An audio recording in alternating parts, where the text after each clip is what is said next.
today's session is Dharma and Science. Now let me come to the word Dharma and why Dharma, what Dharma is relevant today. There is a 1,000-year war on called the Crusade. Then there were wars of hundreds of years between the Turkish Empire and the rest of the world. So these wars were fought in the name of religion, not dharma, in the name of religion. Similarly, religious wars have gone on in many places. But the word dharma and the word religion are not synonymous. The reason why we use the word religion to indicate dharma in English is because in English there is no word which translates dharma correctly. And I want to simplify the word today so that we do not have any confusion about all the disturbances we are seeing in India today in the name of dharma, but actually in the name of religion, not in the name of dharma. So I'll give you a few definitions of dharma which are very simple, which are easy to understand. These are written in books which are many years old and they are available to us. So first point is dharma is not equal to religion. Dharma is something else. So what is dharma? So I will give out a few definitions because one definition will not capture it. Consider you have a friend, today is her birthday and you are going to meet that friend, attend the birthday party. It's early evening, you are walking down the lane to her house and there is a small puppy that suddenly comes out of nowhere and clings to your foot. And you realize that the puppy is probably motherless, otherwise a puppy will not by default come and cling to your foot. So probably motherless. And immediately where you get a feeling that, oh, I let me try to do something. And then you do whatever, pick it up, try to find a nice place. So you have a whole lot of positive feeling coming out of you at that moment when that puppy comes and clings to you or comes around you and in small quarks. At that time it's not a bark. 1 year later, same friend, same birthday. You are coming back from the birthday party. It's a little later in the evening, a little dark. And you are coming out, you are the last person, your best friend's birthday. Suddenly from the bush, a dog starts barking. And you are scared. And then the dog becomes very aggressive and comes to you and says, really, get out of my place. And you don't know what to do because there is nobody around, you can't shout, you can't scream, it is dark and the dog is aggressive. So somehow your heartbeat is raised. You know if you run, you will be in difficulty. At the same time, you cannot not run. Somehow you are safe and you play. Now, it's the same dog. The puppy became a dog. So what is the behavior of this puppy or the dog? When it was a puppy, it was in that puppy to ask for love because it was not getting love, affection from mother. But it is also an attribute or a property of the puppy when it becomes a dog, because dogs are territorial, to protect the area where I am, to protect the people where I live. So the dog is being aggressive to you, not because the dog is against you, because the dog is for the people who live there. And that is the dharma of the dog. A dog's dharma is to protect your area. You cannot change it. Every dog, street dog, territorial dog, unless trained otherwise, because then you are changing the dharma. unless changed otherwise through training, will always try to protect its territory. And that is Dharma. So here the word Dharma means property, attribute. What will that person do, or how will that person, meaning that dog, that entity, will react? That is Dharma. That is not religion. It comes from millions of years of evolution of the genetic structure. It happens automatically. You don't teach a street dog to bark at you at night. You don't. It is there, it comes automatically. There is no trainer required for a street dog to make a street dog bark.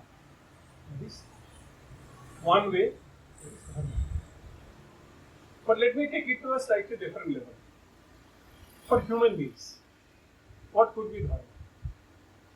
So, I will quote from what is called Manusmriti. Manusmriti is a book which basically writes social norms. It's not a religious book, it's a book on social norms. Let's look at his definition of what Dharma is. He said, Dhriti, Kshama, Gamo, Asteyam, Shocham, Indriya Nigraham, Dhi, Vidya, Satyam, Akrodaha, Dashakam, Dharma Lakshanam. Means, he mentioned 10 things which are Lakshanam, means indicator of Dharma. So what are those 10 things? Dhriti means patience. Kshama means, you forgive somebody. Gamo means you control your, desires. Astya means you do not steal. Shaucha means you remain clean inside and outside. Indriya Nigraha means you control your senses. You want to eat something great, don't eat it, you control yourself. Dhi means intellect. Vidya means knowledge. Satyam means truth. Akrodha means anger. Akrodha means non-anger. So Manu says these are the 10 indicators of Dharma. If a person has these 10 properties, it shows that he is dharmic. Again, there is nothing to do with anything else. These are just my attributes. If I have this, I am dharmic. So I am following Dharma. Let us look at it from a more modern definition.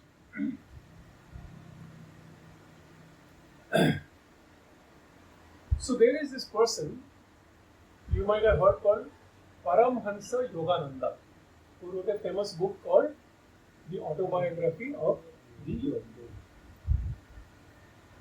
His guru, Sri Swami Sri Yukteswarji, who was given the Swami status. Swami means some kind of a religious or a spiritual leader by another person called Babaji Maharaj. So he was an evolved or enlightened person. But he was not a sant. He was not a sannyasi like he left family life. He was a family man, he used to run a business, yet he had this. Continue, please continue. Yeah. So, Yukteswar Giri says in one statement, development of Dharma, in some context, where he says development of Dharma, comma, the mental virtue. The mental virtue is but gradual. So here, with these two words, he is defining the word Dharma, mental virtue. Now today when we interpret the word Dharma, we always think of it as a positive thing, a virtuous thing. We do not interpret the word Dharma as I'm going to go and shoot somebody. So he put it very simply, mental virtue, instead of all those 10 names.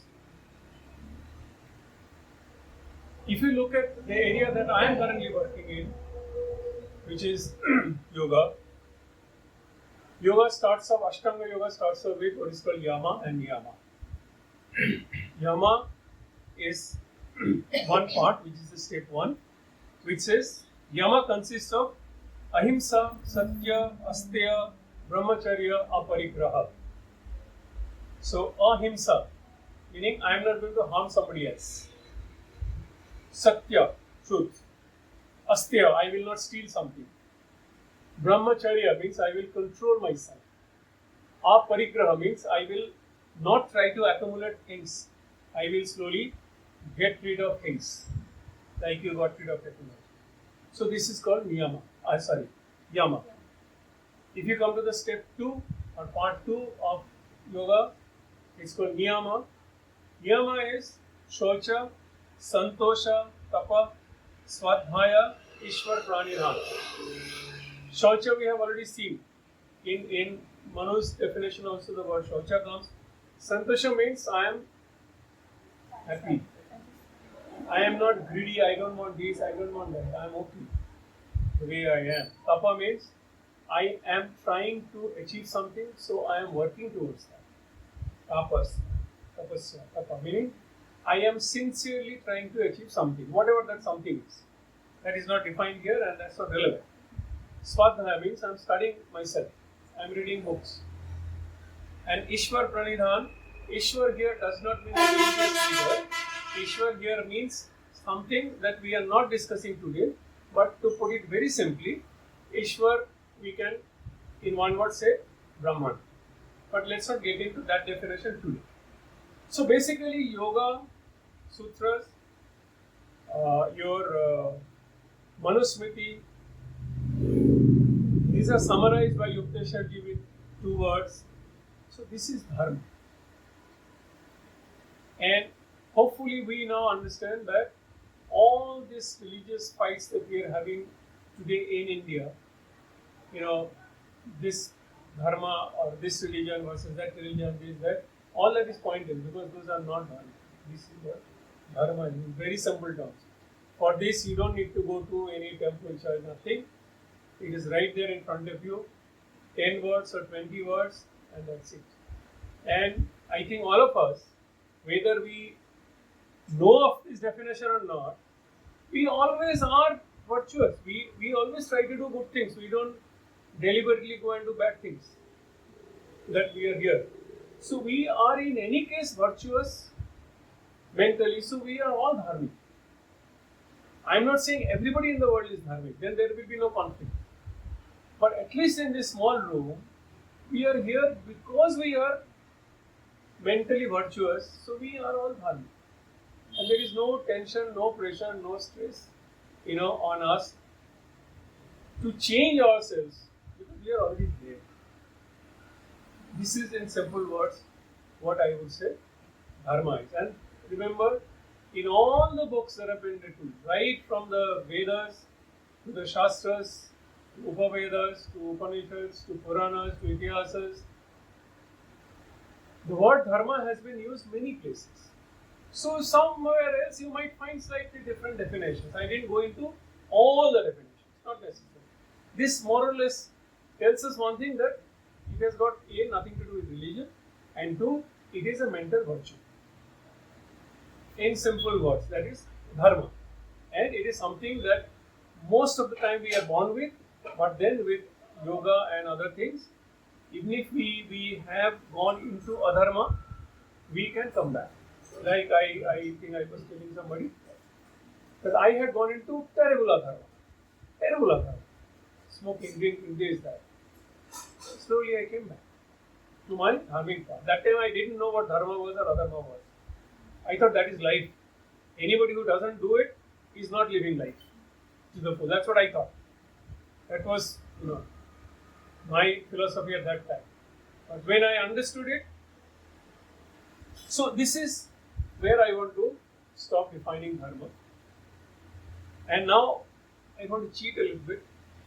I have used the word dharma in the topic, but the rest of the discussion, I will expand the meaning of the word dharma, not to just whatever we have discussed, but to basically the books that have been written and that have been written long back, and they have gone through multiple, iterations, revisions, repetitions, and so on and so forth, and crystallized into something which is now very, very powerful. So I will extend this dharma into some of those books and compare them with science.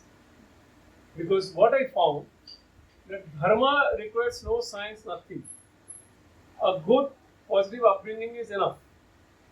But there are a whole lot of other things which is in the domain of spirituality and in the domain of life and in the domain of concept and in the domain of philosophy, where science has a very, very powerful role to play, not as controlling them, but as a method that today's science is slowly trying to understand what those things were. Though those things were stated 2000, 5000, 20,000 years ago, we didn't understand it. Today science has reached a level where a little bit of those things they are understanding. So that is what I want to bring to you now. So in science, what is science? Science is basically a structured and systematic way of studying things and finding truths. So you observe something, you want to find out the underlying truth. So a car is going at 50 miles per hour and you want to brake because there is something in front of you. You definitely want to know that how much distance the car will cover even if I slam the brake. Because that is a truth you want to find out because you are a driver and you are driving a car. So you must know what is the safe distance for me to maintain with the previous car, or what is the safe speed for me. So science is basically finding truth. So truth is of two types. One is rational, one is intuitive. Sorry, not truth. Truth is the same. The way knowledge is acquired is of two types, rational and intuitive. So science does it in the rational manner. So if you are driving at this speed, mathematicians and scientists will try to correct that if you apply this brake, this will happen, that will happen, and after so many meters the car will stop. That is science. Because it is rational, mathematical, you can put a formula to it. Intuitively, as you are a driver, you know that, as long as I maintain this kind of a distance, you are not measuring the distance, I am safe. I will not go on. So both are truths. One is through mathematics formula, one is through your intuition. But both are truths. They may not match at a gross level, but I will show you today how they match at a subtle level beautifully. Totally. I mean, there is absolutely no difference between these two areas of rational truth and intuitive truth.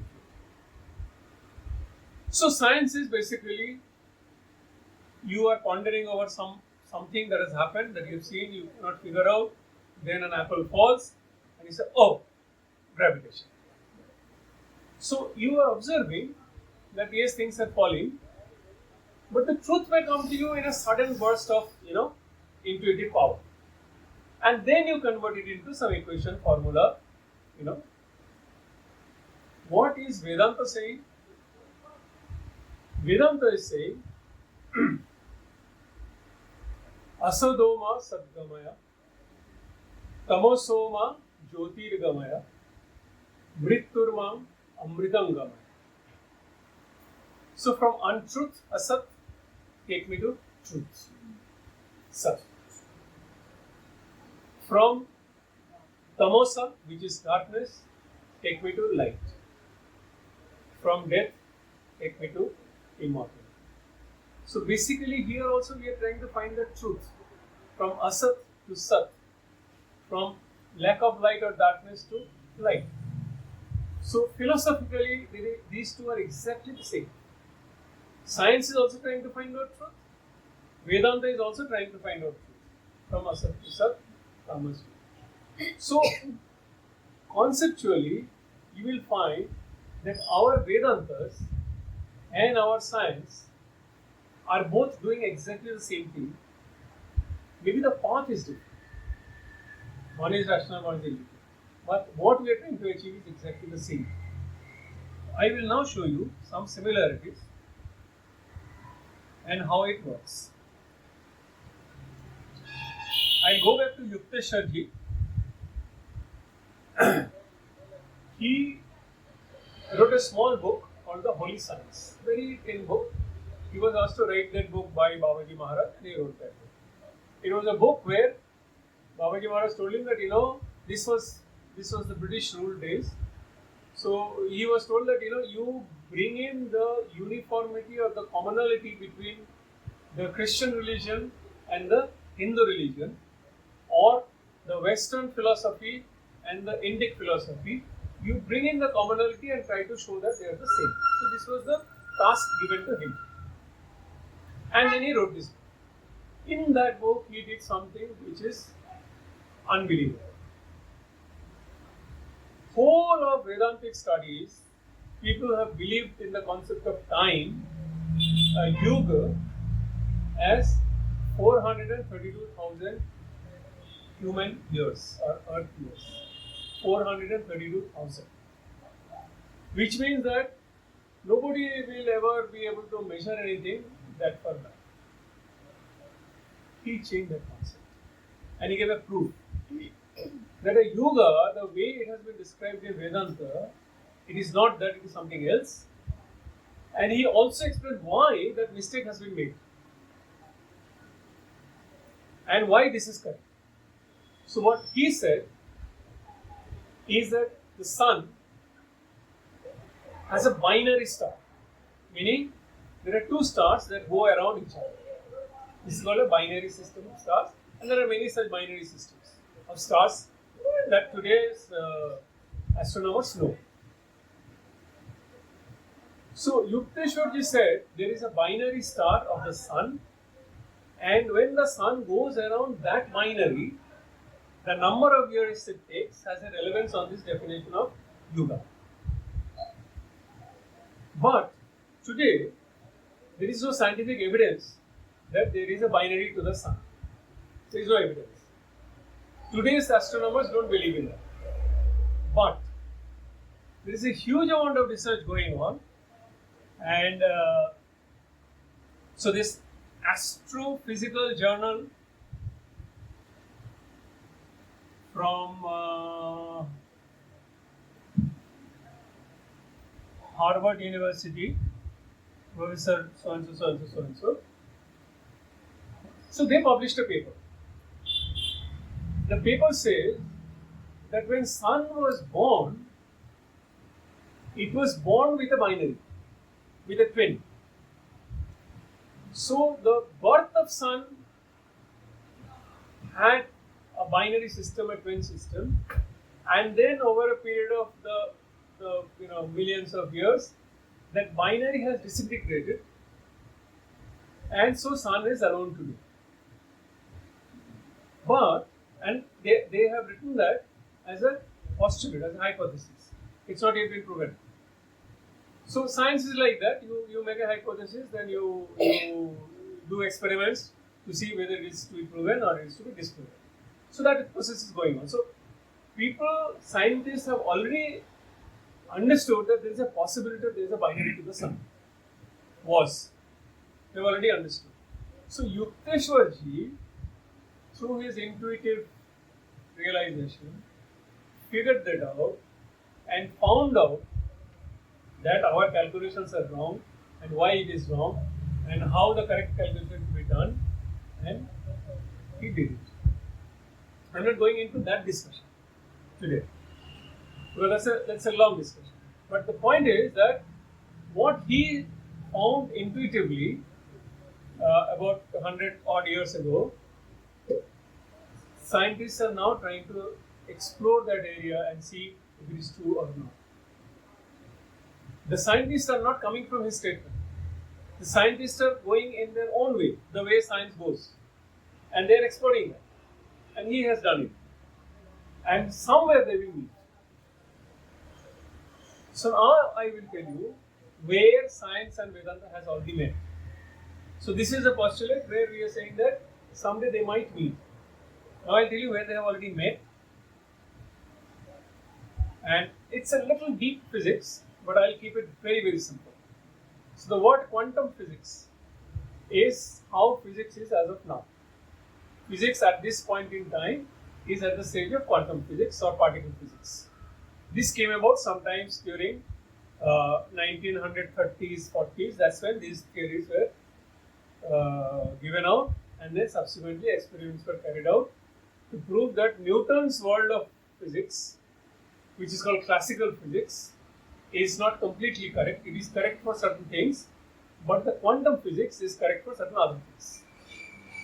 And when you go very deep into quantum physics, ultimately they will approximate to the classical physics. So, Werner Heisenberg was one of the pioneers of quantum physics. So, now you know that story of an elephant. 7 blind men, they all touch an elephant. Somebody touches the tail, somebody touches the thing, that's that. So everybody has a different experience of the elephant. Now, a person who is not blind sees that all these people are incomplete in their knowledge. They are all correct, but they are complete. Their knowledge is not complete. So the person with vision gets to see the complete thing. Now, is that a correct statement? Does a person with vision see the elephant correctly? What do you think? That might also be because you can see only the outside. Even before seeing the outside. So, you see the palm here and you see the palm here. These are two different things. So, if you are seeing it from this side, you are seeing something. If you are seeing it from this side, you are seeing a different thing. But it's the same thing. The matter is the same. Now, very interesting. I think you are the youngest and came out with the brightest.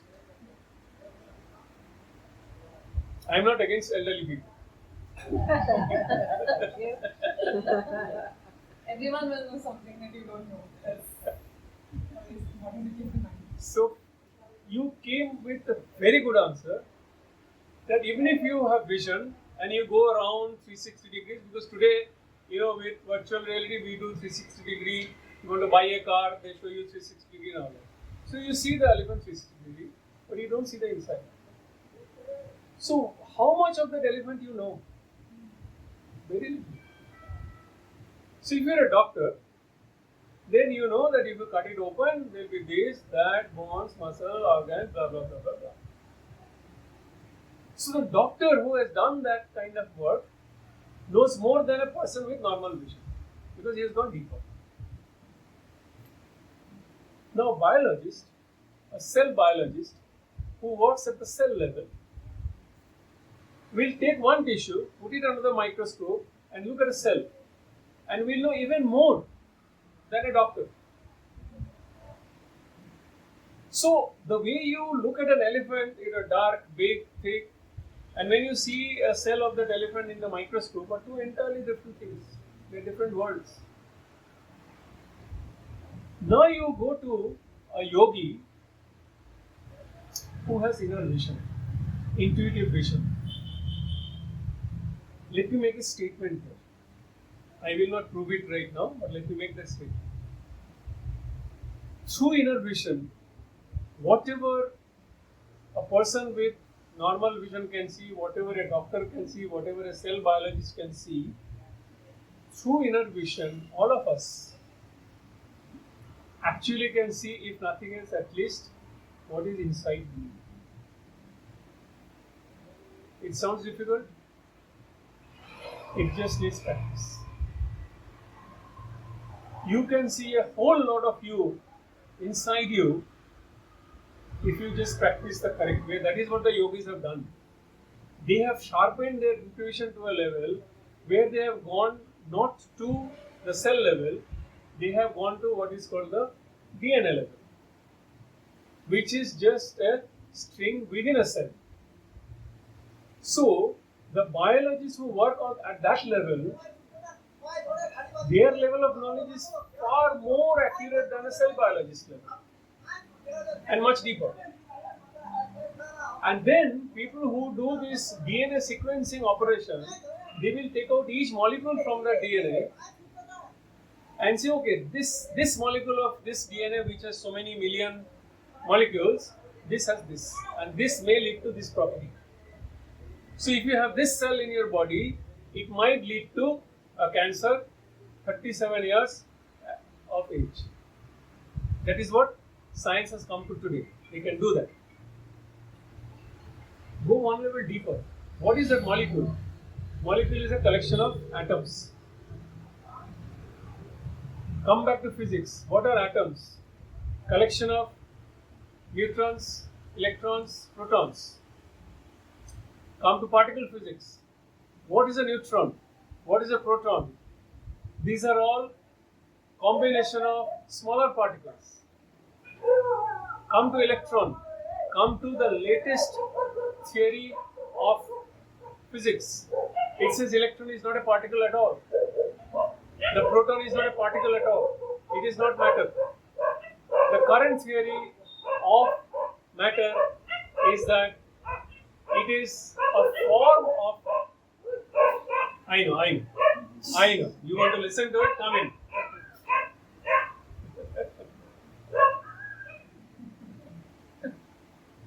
So when you go deeper and deeper and deeper, you come to a place where you are saying particle physics says that this is not a particle or a matter anymore. And that is what Werner Heisenberg, came to this conclusion, that it is wave through experiments and thought, through both. So quantum physics proved that what we consider to be matter is not matter, is a wave. What is a wave? When you put, let's say, one of these pieces onto water and you put a stone, it will go up and down. It will not move. It is the water going up and down which is called a wave. The water is actually not moving. The water is going up and down, and the frequency, vibration, etc. is called a wave. So, it has been now proven, accepted by scientists, that an electron, which is a particle, which is a matter, which is something we can touch or feel, maybe not by hand, but by microscope and electron microscope, is not a matter. It's energy. And I'm sure you have all heard E equal to mc square, Einstein's famous equation, which says energy and matter are same. So at a physics level, we are saying matter and energy are same. Now look at it from an intuitive point of view. What is Vedanta saying? So I will read out a quote from Heisenberg, and then I will read out a quote from Vedanta, and it will become crystal clear. So Heisenberg met Tagore in Calcutta. Twice he met, once in Calcutta, once in Tagore's place, Shantiniketa. So he met twice. And Heisenberg was very disturbed that, because of quantum physics that he was part of creation, his whole concept of life, everything had changed. And he was not able to mentally accept that, is this life? Is this what really truth is? So he came to India, he was invited or whatever, I don't know, but he met Tagore. And there he says to Tagore, well, don't go by the exact wording because it's a translation of something, so but just the sense of it. While discovering the smallest particle of matter, now it seems that the notion of matter is a myth. Then what is the reality? I'll read it again. While discovering the smallest particle, we have been going smaller and smaller and smaller. So while discovering the smallest particle of matter, now it seems that the notion of matter itself is a myth. Myth means not true. So what is the reality? Tagore had the answer because he had read Vedanta. He was a visionary, but he had also a person who had studied. So he sang out, Yadidam sakalam vishvam nana rupam pratidamapyanat tat sarvam brahmaiva pratyastha shesha bhavara dosham. Means, even though the entire universe appears to be in so many different forms, in fact it is Brahman alone. Everything else is dosha, means defect or limitation of thought. Because I do not think, I do not know, I do not identify Brahman. I see the world in so many different forms. Now imagine, Heisenberg is saying, today is this matter, tomorrow it is a wave. So that means what?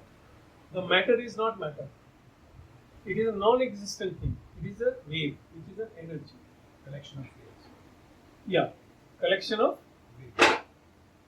of movements of some other particle that becomes a wave. So it's not a collection of waves.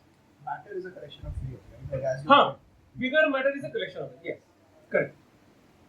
So you say the whole universe is Brahman, and what you see is our ignorance, is due to the limitations of our thought that we see different things differently.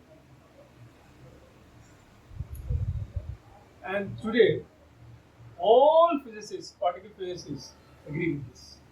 Everybody agrees. So the word Maya, which is a much touted word in the field of spirituality, yoga, Hindu Shastra, and all that, Mahabharata, it is not an esoteric term. It is a scientific term which says what I am seeing is an illusion. It's not true. Why it is an illusion? So you are seeing this, I am seeing this. So we are both seeing an illusion. We are not seeing the real thing. As you go deeper, whatever we are seeing is an illusion. And that is what Vedanta has said over thousands of years. That the world is Brahman, what you see is Maya. So you see the world differently from the way I see it. You mentioned smell. The other day you gave a fantastic presentation where you smell things and get different, Isn't that what you did? So when that came to me, I felt something. When that went to her, she felt something else. Remember, you asked me a question and I gave an answer which did not satisfy her. Because I think you satisfied her question by correctly saying what feeling it should, evoke. Curiosity, I think so. I said curiosity because for me it meant something else. So, for every one of us, something does not always mean the same thing. So, it is not only seeing, it is not only vision by eye, it is how you appreciate or understand or internalize that matter is what matters. So, for each one of us, the matter is different, the world is Maya. And Vedanta is now accepted by science.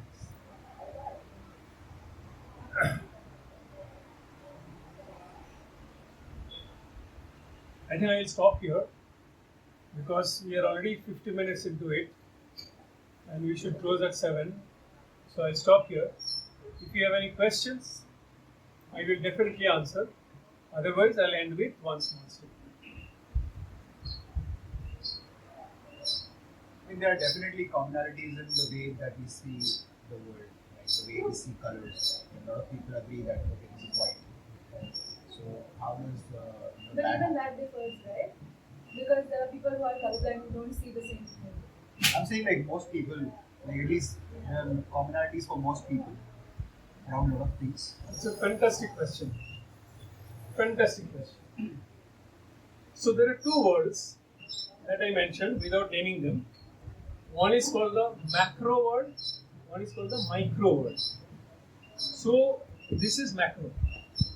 What we feel, touch is macro because our understanding of the world is at that level.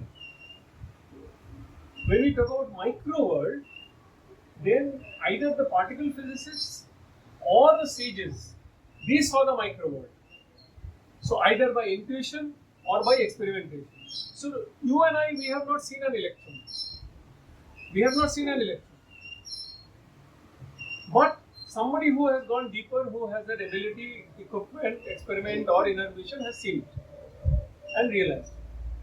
So this color, this shape, it's a straight line, is at the macro level. So at the macro level, if I touch you, I can feel that yes, it is you. But now let me ask you. You are body and 4 other layers called Panchakosha. So let us think about body. Let's not go into the other layers because color is at that level, body. So at the body level, you are eating and body is getting built. So it's called Annamaya Kosha.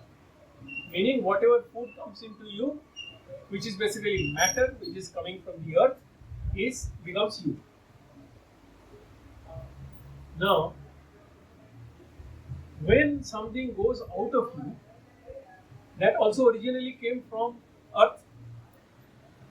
Whatever you consume, it went into you, it became you, and then after some seconds, minutes, days, years, it went back to earth. Whether during your lifetime or after your life is over. So at the macro level, there are commonalities. So Newton's law, the classical law, and these classical concepts of color and all that work because all of us see color with the same set of or equally capable eyes. When you have a differently abled eye, you will see colors differently. Your white and my white is same because our capability to observe color is similar. That is because of the genetic structure. But if you, like she mentioned, color blind, but don't take color blind, take a person whose color perception is much finer than yours or mine. In the sense, so let's say today in computers you can have, because computer gives you so many options, 32,000 colors, let us say. Obviously your eye cannot make out so many colors. So you are saying this is white, but you know technically that white is not a color. It is a mixture of 7 colors.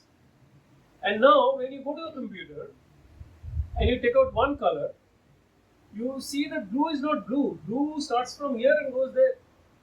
So it's not blue anymore. So in classical sense it is blue.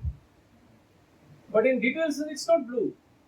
You may say it is sky blue, it is this blue, that blue. But any blue you give me, we can break it down to 500 blues, 5,000 blues.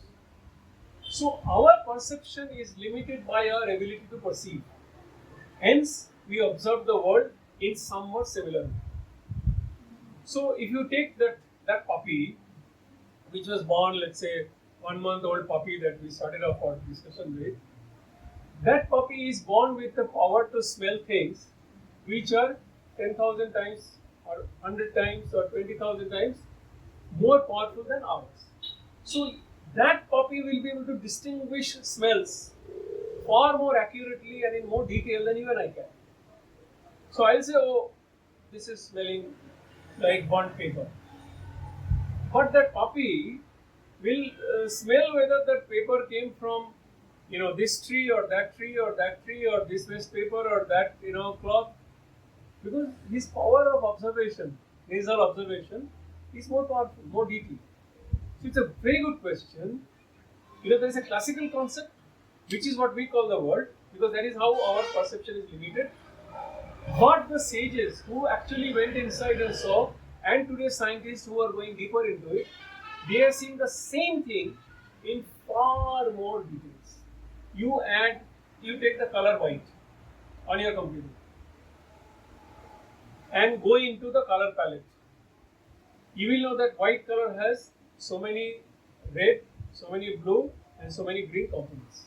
RGB. So now you can create any color of 255 into 255 into 255 varieties. So your white is not white anymore because you have gone deeper.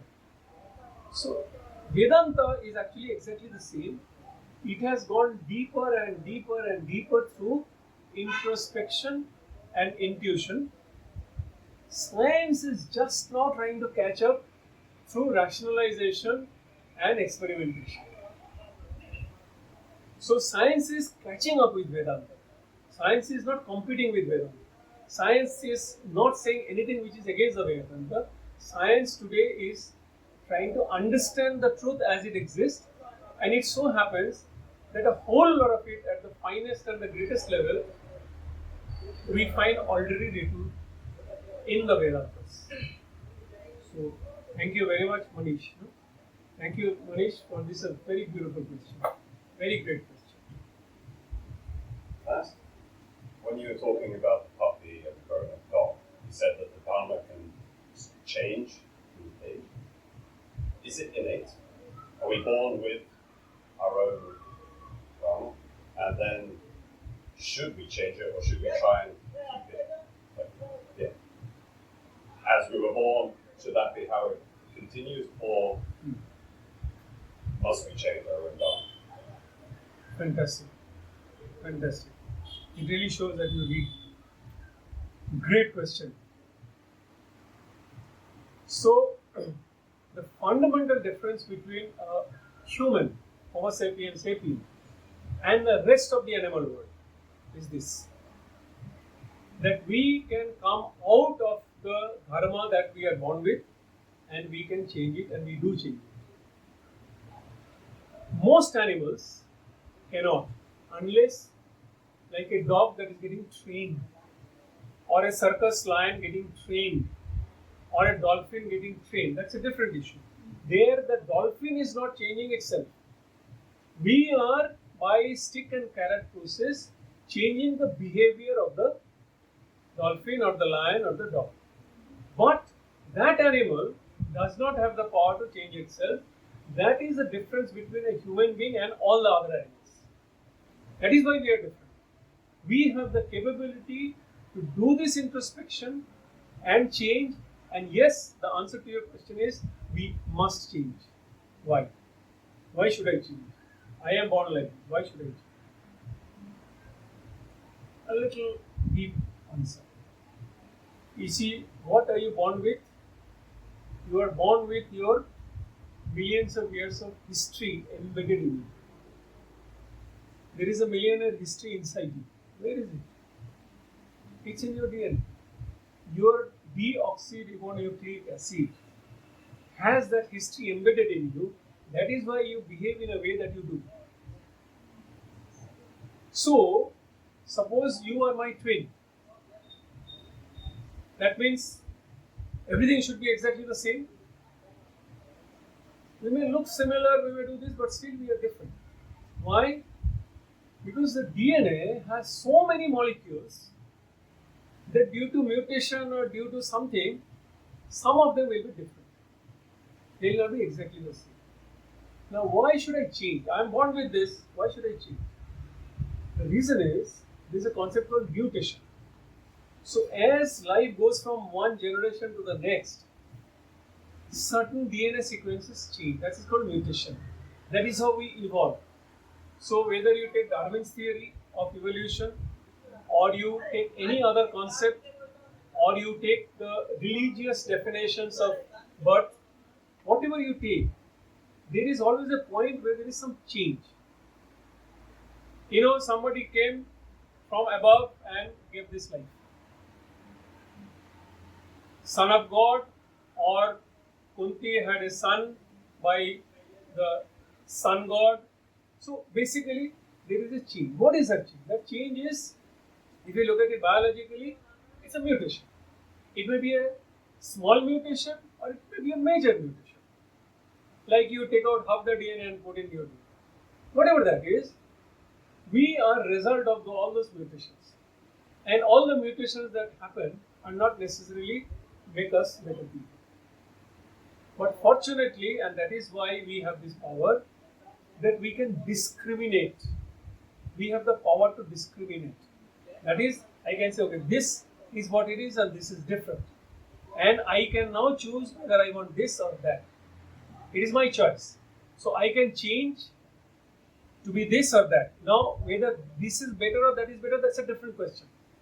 I'm not getting into that because good, bad, etc. are a different concept. But I have a choice to change this way or I have a choice to change that way. Now, depending upon what I have learned from my environment, because there are two things that shape me. One is my genetic structure, and one is the environment that I grew up in. So both these have an influence on me, on my makeup.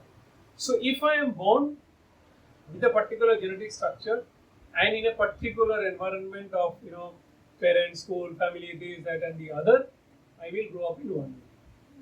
You take out that twin and put it into another environment, that twin will grow up in another way. So both genetics and environment have impact on us, and hence we can go in our value system in a better way or in a worse way.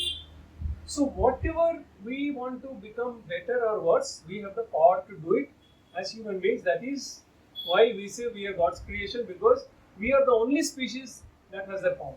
No other species has that power. So whether you believe in God or not, I don't care. But this concept is that we are special. We are special, we are very different from others. So, to answer your question, once you realize that there are areas where I can improve, go for it and improve. That is what Yogasana is, that is what meditation is, that is what introspection is, that is what pranayama is, that is what how you know yourself, and then go to an area which is you think better than where you are today. You may become a better killer, or you may become a better healer. Choice is yours.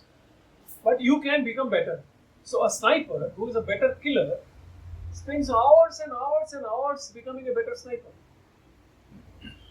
Whether that is good or bad, that's a different question. I'm not getting into that. But he or she has spent time and energy and focus to become a better sniper so that he can kill with one shot. Everybody can't do it. It requires tremendous amount of concentration, practice, knowledge, understanding, etc., etc. Or you can become a better healer, like you said, you help people. So that choice is yours, but go for it. Change yourself to the direction that you want. Are then both aspects dharmic? Would you say the sniper is following this, like, what you use the word like dharmic as Fantastic. As the right path or righteous path, if he believes that it is? So, what is the definition of dharma? If you take the smallest definition, it says mental virtue. That is the smallest definition we saw. And then we also saw other bigger definitions where we saw ahimsa, non-violence, as one of the attributes of dharma. So if you take these two definitions, definitely killing somebody is not a virtue or dharma. So, crystal clear, there is no confusion. You want to kill somebody, you are not dharmic. Now, it is a different matter that what you do in a war. So we have a whole book called Mahabharata, and if you want we can discuss that some other day. Why we should get into war, why we should fight a war. But that's not by default, that's not the choice that you make automatically. So that choice comes because of many things. So, maybe some other day, because that's a huge discussion and there are a lot of that. But ahimsa is part of dharma, so do not think that. The intrinsic. If it is intrinsic, ahimsa is not intrinsic. What it says, that these are the 10 attributes of a person who is dharmic. So if you do not have ahimsa in you, if you have himsa in you, if you are violent, you try to curb it. That's how you become dharmic. So ahimsa, none of these 10 virtues are intrinsic. The reason I was thinking it was intrinsic was if I was thinking of a baby. No, because baby has two parts. Anybody has two parts. One is the genetic structure, which is created at the time of conception, and the other is the environment, which starts at the womb and then as it comes out in the world. So whether I become a violent person or a peaceful person depends on both these factors. So if it comes from my genetics, it's intrinsic. If it comes from my environment, it's not intrinsic. It has come to me because of my environment. But both can be converted, both versions of himsa can be converted to ahimsa through all these practices that we do in yoga and other things. So you definitely can become an ahimsa from a himsa. Definitely. I'm not getting into things like vegetarianism. Don't take it like that, because moment we use it, because there's a lot of unnecessary fight. Oh, you are a non-vegetarian, you are a violent person, you're killing someone. I'm not getting into that discussion. That is, we can have. But I would like to question, like, you mentioned that this is the dharmic, these are the 5 principles you follow, and then yama and niyama, and these are the precepts for being dharmic and following the dharma. Like, somebody said that, but how do you believe it? How do you know it is for fact? Fantastic. Eric, we are getting very good questions. You're doing well. You just keep it going. So why do you believe what you read? Okay, so how will you believe? In our Shastras, there is a chapter called which word to accept and which word to reject. What to accept and what to reject. So there is a concept called pramana. Pramana means evidence, proof. So any of you studied mathematics? School, college? So there is a word that you say A equal to B, C, this, that and the other. Finally you say QED. I don't know what that Latin phrase for QED is, but he says that it is proven now. So after whatever you had given me, I have done this, and I have proven that this is the truth. So QED. Now how do we get a QED on this kind of topics, where there is no formula, no equation, nothing given? So our Shastras said there are 3 main ways you can get pramana. One is called pratyaksha. Pratyaksha means direct. He is seeing that yes, it is true. So a dog eating meat, I can see it. I am seeing a dog eating meat, so I believe that a dog eats meat. It's called pratyaksha. Another is called anumana. Anumana means I see. Again, if I go back to mathematics, there is a phrase called reductio ad absurdum. Meaning, suppose the question is, what is the value of x? And the options are 5, 7 and 92. To be able to prove that the answer is one of these, you have to prove that the other 2 are incorrect. So these are absurd, so this one is correct. It's called reductio ad absurdum. Meaning, reduce absurdities, you get to the truth. So this is called anumana. And the third is called shabda. Shabda means not sound, shabda means what is written. So these things that I discussed with you, these are from shabda, what is written. So Manusmriti wrote something, Yuktesharji wrote something, Patanjali in his Yoga Sutras wrote something. So I have quoted shabda. Now the question is, how do you qualify something? How do you qualify that this book I can follow? Very good point. To be able to follow a book, that book has to go through certain stages of evolution. Now all these books that I mentioned, except Yuktesharji's book, which is a modern book, the Yoga Sutras, Manusmritis, and of course the Vedas and the Upanishads, they have not been written by one person sitting down in a trance or anything. They have been originally created verbally, passed on generation after generation after generation, verbally. And at every stage, filtration going on, more correct, more correct, more correct. So finally the essence, the distilled nature of that shabda, of that phrase, of that statement has come out, and that has come because of the introspection of these munis, how they saw.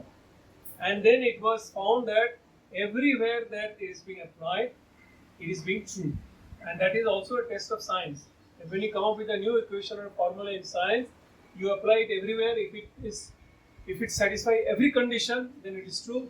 If it dissatisfies even a single condition or situation, it is false. So these books have come through that stage. And that is why we tend to believe it. Because they have gone through the test of validation over generation after over actually millennia. We do not know how old these books are, but it is. But all books have their pitfalls, right? Like you can never really believe in any book and just follow that path and have a very smooth life. There's no such thing. Fantastic. Fantastic. So now we come to belief system. What I am talking about is not belief system. What I am talking about is pramana, evidence. You have brought out the point of belief. Belief system is what creates religion. So I believe this to be true, so I follow this religion. In Vedanta, there is no belief. In Vedanta, everything has been envisaged and then proven over and over and over again. The only question that remains is, how many times has it been filtered to ensure that it is true? I'll give you an example. How old is Vedas? Do you have any idea?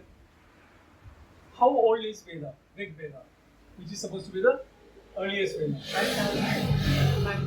5,000. Any other? We don't know, because in no Veda the date is given. But I'll give you some other data. We think there is a theory called Aryan invasion theory. There is a theory that Vedas were written 1,500 before Common Era, which makes it 3,500 years old.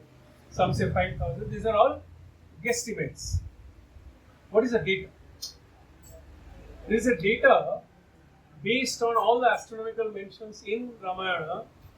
First, let's come to Mahabharata. In Mahabharata, which, if you correlate and go by today's astronomical software, you will find that Kurukshetra war happened in 5,200 BC. So about 7,000 years ago. Because they all map.